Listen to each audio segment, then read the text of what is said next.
देखो भाइयों, एक संत ज्ञानेश्वर का शिष्य था त्रिलोचन जी, और उसके धन धान की कोई कमी नहीं थी।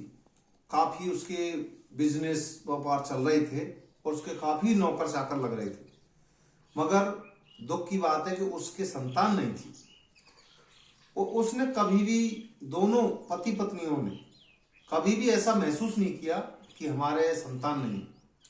वो तो बस भगवान के भजन में लीन रहते थे और वो संतों की सेवा करते थे, गौ की सेवा करते थे, सब उसी में लगे रहते थे।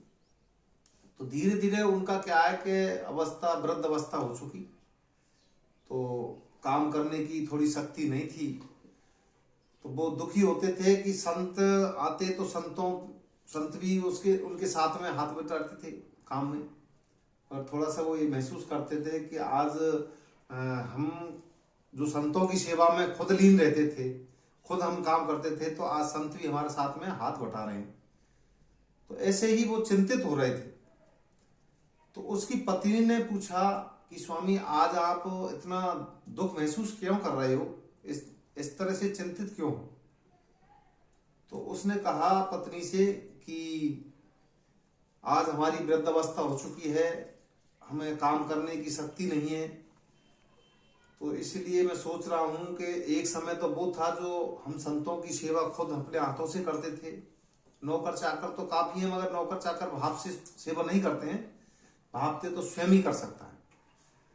तो इस तरह से उसकी पत्नी भी कह रही थी कि स्वामी, इस बात से तो मैं भी चिंतित हूँ कि मैं भी सबके लिए खाना बनाती हूँ, मैं भी थक जाती हूँ, मेरी भी वृद्धावस्था है। तो इस बात को सुनकर, और इस बात पर क्या है कि जब स्वामी जी स्वयं, ठाकुर जी, एक बाल रूप में और जर्जर से कपड़ा पहने हुए और काफी बाल लंबे हुए और बिल्कुल जने कोई 6 महीना तक नहीं नहाए, इस तरह से मैल जम रहा था, ऐसे वो आए थे। आकर उन्होंने त्रिलोचन जी के पास आकर और नमस्कार किया कि मैं, आप कोई सेवा के लिए मौका हो तो मैं कर सकता हूँ।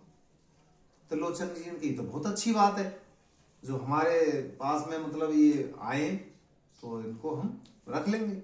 महाराज कि भाई आपको क्या चाहिए? कि साहब मुझे तो कुछ नहीं चाहिए, मैं तो खाना, 2 वक्त की रोटी चाहिए और मैं तो आपकी सेवा करूंगा जो आप कहेंगे। कि ठीक है भाई, आप यहाँ रहो और हमारे यहाँ संतों की सेवा करो, हमारी सेवा, और आप जो भी आपको चाहिए। कि भाई मेरे अंदर, उसने बोला कि मेरे अंदर एक छोटी सी कमी है।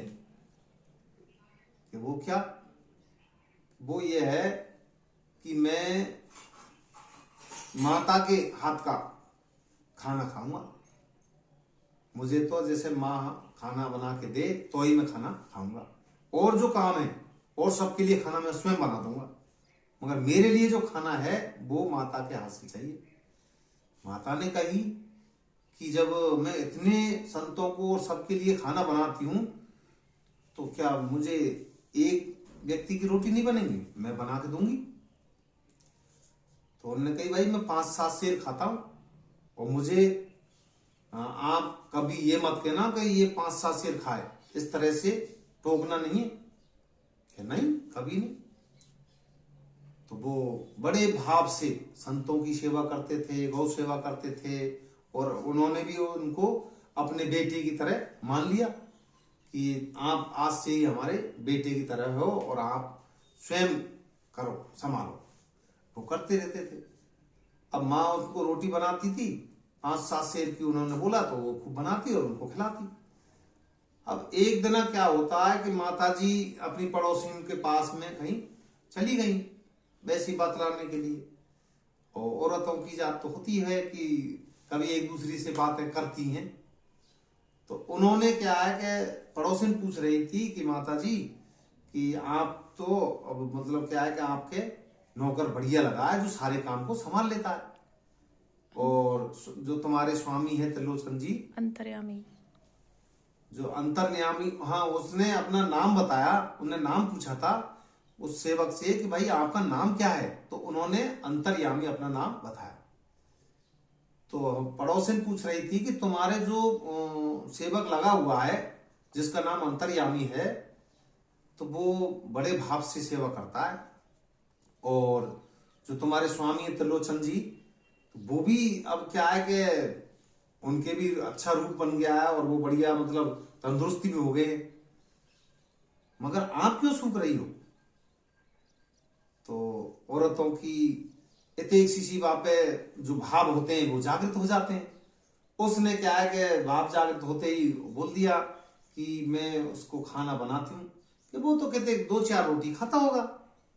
कि नहीं बहना, वो तो कहा है 5-7 शेर रोटी, 5-7 शेर की रोटी बनाती हूँ उसके लिए, अकेले के लिए। कहा है अकेले के लिए थे? तो वो अंतर्यामी तो थे ही, उन्होंने क्या आगे बात झट सुन ली और उन्होंने वहां से छोड़ के चल दिए। अब त्रिलोचन जी देखें कि हमारा अंतर्यामी कहाँ है, वो तो कहीं दिख ही नहीं रहे। अब उनको 2-3 दिन हो गए मगर वो वहां पर वापस लौटे ही नहीं। तो त्रिलोचन जी ने खाना पानी सब छोड़ दिया और वो 2-3 दिन से बिल्कुल खाना पानी नहीं खा रहे थे और उसी की ध्यान में लग रहे कि मेरा त्रिलोचन कहाँ गया कहाँ गया।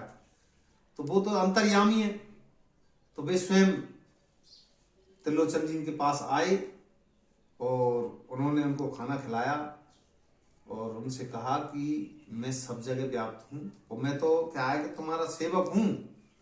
क्यों? कि सेवक के बस में है भगवान। तो तुमने जब मेरे को ज्यादा याद किया तो तुम्हारे पास आ गया। तो ये है भगवान और भाव।